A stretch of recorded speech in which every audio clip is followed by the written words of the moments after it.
오늘 본문 말씀 중심에서 드릴 말씀의 제목은 바라보는 신앙. 한번 받아가실까요? 바라보는 신앙. 사람이 무엇을 바라보느냐에 따라서 우리는 예수님께서 베드로가 풍랑을 만났을 때 물 위로 걸어가는 기적, 그리고 또 풍랑을 바라보다가 물에 빠져 죽게 되는 이런 사건을 보면서 무엇을 바라보느냐에 따라서 살고 죽고 구원받고 또 죽음의 길로 가는 그런 결과를 이미 익히 잘 알고 있습니다. 사랑하는 성도 여러분, 지금은 참 코로나19뿐만 아니라 또 뭐 전쟁, 우리나라로는 북한의 핵 문제, 또 정치적으로 또 경제적으로 삶이 매우 불안하고 또 내일의 염려가 참 많이 되어지고 은근히 정신적으로나 또 우리의 심적으로 안정감보다는 괜히 피곤해지고 피곤함을 느끼고 또 불안을 느끼고 있는 시대입니다.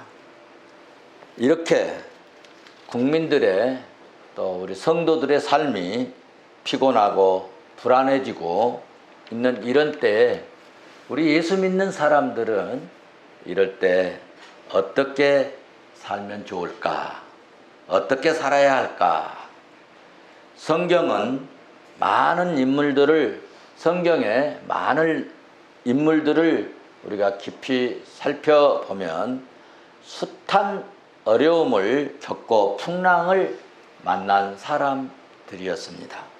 믿음의 조상 아브라함 생애를 봐도 그 아브라함의 삶의 여정이 매우 불안했고 그 자녀들 이삭과 야곱이 그리하였고 이스라엘 민족을 키워낸 요셉을 비롯해서 이스라엘 민족과 출애굽의 영웅 지도자 모세도 그리하였고 이스라엘 열왕 중에 가장 훌륭하게 쓰임받았던 다윗도 그의 인생의 삶이 참 불안했고 그리고 그 여정이 매우 힘들고 가정이 풍랑에 노젓는 배와 같은 그런 삶이었습니다.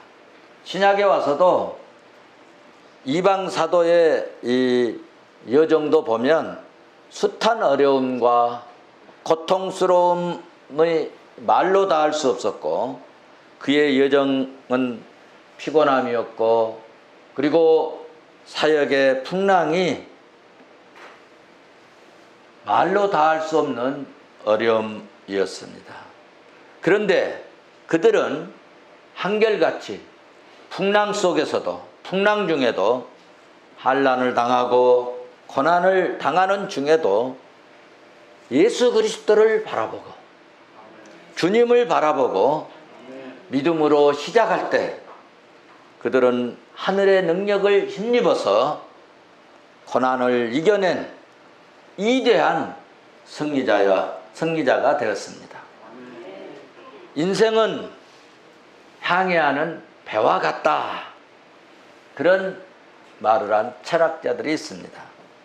항해하는 배가 풍랑을 만났을 때 어떻게 해야 살까 할 때 항해하는 배가 풍랑을 만나면 1차적으로 해야 될 일이 뭐냐? 배 안에 있는 무거운 짐들, 이것들을 배 밖으로 내 던져버려야 합니다. 배 밖으로 물에 다 던져버려야 합니다. 여러분이 잘 아는 요나서 1장 여러분 보시면 특별히 5절에 가서 보면은 요나가 다시스로 가는 배를 타고 가는데 강풍을 만나게 됩니다. 사람들이 살려고 어떻게 했습니까? 배 안에 있는 물건들을 바다에 다 던졌다. 그렇게 말씀하고 있습니다. 어려움 풍랑을 통해서, 이런 어려움의 풍랑을 통해서 우리가 교훈을 얻고 배워야 할 것은 이제까지 버리지 못한 것을 이 시간 우리 예배를 통하여서, 말씀을 통하여서 버려버리는 좋은 은혜의 시간 될 수 있기를 주의 이름으로 축원합니다. 보통 이 나무들은 가을에 뭐가 지죠? 단풍이 지고, 겨울에는 잎이 다 어떻게 되죠?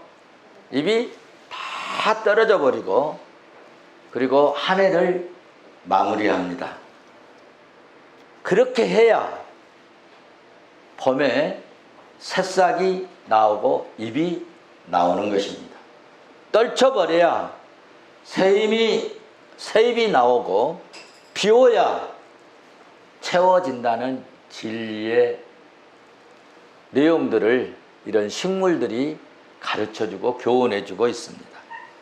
사람은 하늘을 날 수 없습니다. 그런데 새는 창공을, 하늘을 힘차게 날아오릅니다. 왜냐하면 이 새들은 희한하게 다른 동물에 비해서 뼛속에 있는 모든 것을 다 비워버립니다. 독수리는 작은 몸짓 하나 딱 놔두고 무엇만 키우냐? 날개 하나만 키웁니다. 다 줄이고 날개를 늘렸기 때문에 창공을 힘있게,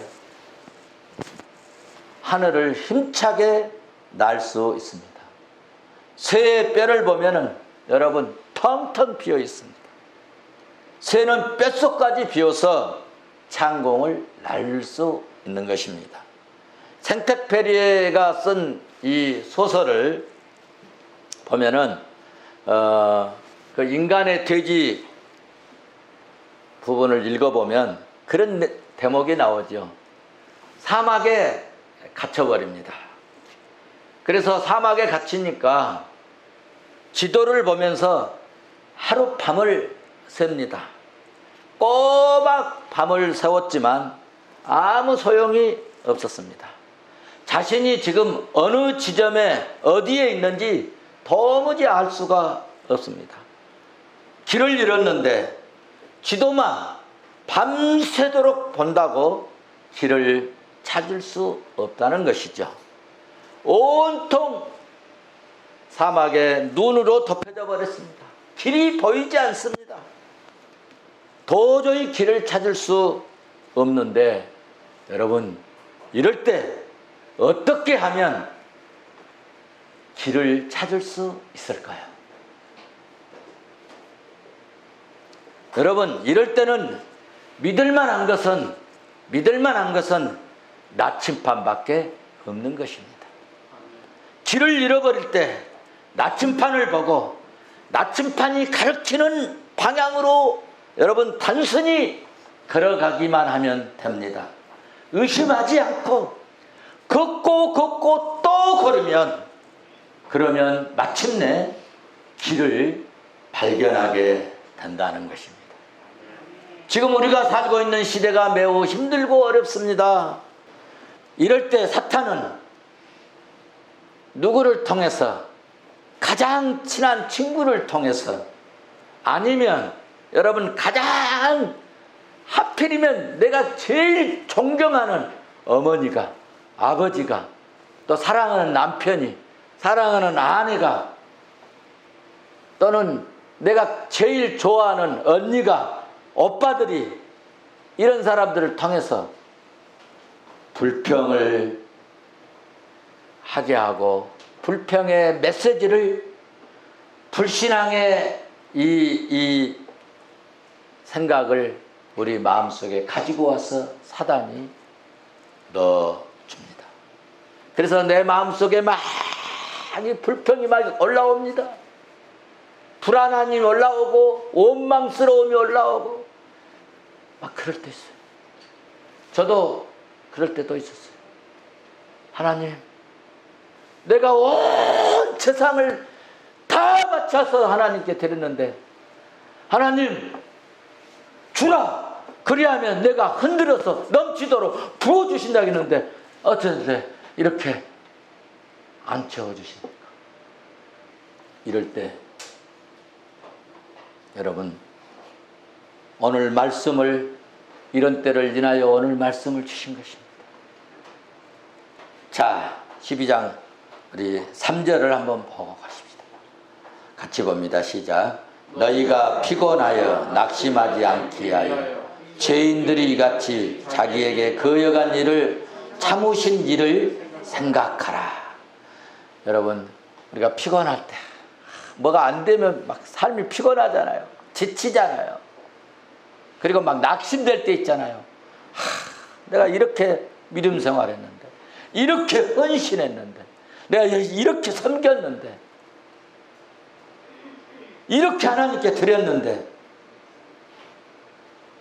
낙심될 때, 그럴 때 오늘 3절에서 너희가 피곤하여 낙심하지 않게 하여 죄인들이 이같이 자기에게 거여간 일을 참으신 일을 생각하라. 무슨 얘기입니까? 자, 예수님이 말이죠. 하나님의 능력을 힘입고 사명을 감당하러 오셨습니다. 주의 말씀대로, 하나님 말씀대로 삽니다. 그런데 죄인들을 손을 통해서 제자들이 배신을 합니다. 제자들이 자신을 팔아먹습니다. 자신을 따랐던 이 제자들이 배신을 합니다. 떠납니다. 기가 막히지 않겠습니까? 그런데 일단 나도 모르겠다 하고 십자가를 뿌리쳐 버릴 수도 있었을 것입니다. 그런데 오늘 예수님께서 그것을 참으셨다는 것입니다. 그리고 우리의 구원을 이루어 버리셨다는 것입니다. 인류를 구속하시는 이의 성공자가 되셨다는 것입니다. 그 예수를 생각하라는 겁니다. 이 어려움을, 이 피곤함을, 이 고통을 견디고 이기고 참아냈을 때 승리가 있었다는 이야기입니다. 예수님께서 이때 이 어려움을 당할 때 영권으로 싹 쓸어버리고 싶지만 예수님은 참으셨습니다. 그 예수 그리스도를 여러분 생각하라는 것입니다. 그 예수 그리스도를 기억하라는 말씀입니다. 여러분, 고난을 참고 견디고, 그러므로 견디시고 우리의 구원을 이루신, 우리의 승리를 안겨주신 예수 그리스도를 바라보라, 그런 말씀입니다. 말씀을 맺습니다. 사랑하는 성도 여러분, 이 세상, 지금 이 세상은 우리 인생의 고해 바다와 같은 그런 세상으로 지금 막 더 확실하게 보여주고 있는 것 같습니다. 지금은 잠잠하고 평안하고 잘 견뎌낼 것 같지만은 살다 보면은 생각지도 못한 언제 어디서 어떤 일로 인생의 풍랑이, 물질의 풍랑이, 가정의 풍랑이 일어나서 우리의 삶을 피곤하게 할지 모릅니다. 저도 목회 처음 시작해가지고요, 제가 정말 기도원에서 기도도 많이 했고 좋은 신학자 밑에서 공부도 했고, 그리고 말이죠, 금식도 좀 해봤고, 그리고 제가 상담학도 좀 했고, 그리고 대인관계 잘한다고 또 이런 얘기도 듣고, 그래서 목회하면은 잘할 거야, 1년만 하면은 내가 충분히 300명은 모이게 할 수 있다. 할렐루야. 안 믿으시죠, 여러분? 나는 그렇게 믿었다는 겁니다. 그래가지고 한 1년 되니까 300명은 안 모였는데 그래도 한 30명 모였습니다. 재밌게 했어요. 정말 은혜롭게 했습니다. 이렇게 가면 그래도 한 1년만 더면 금방 100면 되겠다. 그런데요, 상상 못할 풍랑이 오더라고요. 30명 중에서 여러분, 30명 중에서 그때 여기 증인이 계시는데 우리 박성영 권사님, 그리고 저 양정옥 권사님 계시네. 증인들이 있는데 16 절반이 나갔어요. 절반. 뭐 제가 잘못해서 나간 게 아니고 희한하게 자기들끼리 싸워가지고. 여러분, 목회자로서는요,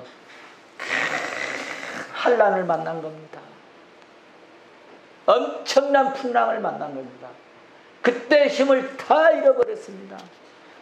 그때 낙심이 됩니다. 목회 못하겠구나.